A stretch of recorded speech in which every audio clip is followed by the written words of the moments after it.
अरे भाई चंद मिनट रुकेंगे, दिमाग हल्का करेंगे और चलेंगे। हम बहुत स्ट्रेस में हैं तायाजान। एक कप चाय पीते हैं, खेलते हैं। हाँ सिर्फ आधा घंटा।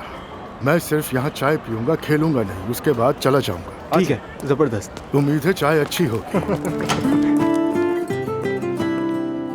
वहां बैठते हैं। यहाँ पर हाँ आइए।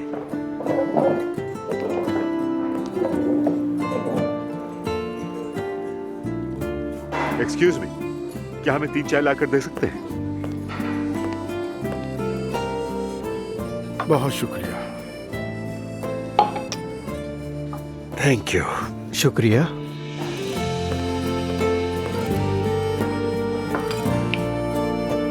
हमें भला यहाँ आने की क्या जरूरत थी? चाय तो हम घर पे भी पी सकते थे। अच्छा ठीक है ना तायाजान, परेशान क्यों हो रहे हैं? हमारे साथ बैठे, थोड़ी बातें करें, माइंड फ्रेश होगा आपका। आप कहें तो हम कहीं और चलते हैं, है ना बाबा? भाई रिलैक्स हो जाए, बस एंजॉय करें थोड़ा। माशाल्लाह, ऐसा लगता है कि तुम लोग यहीं पर पले बड़े हो।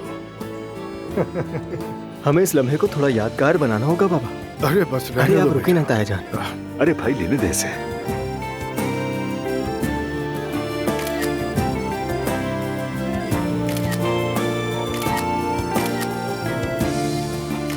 और कोई एक रैंडम सी तस्वीर भी ले लो।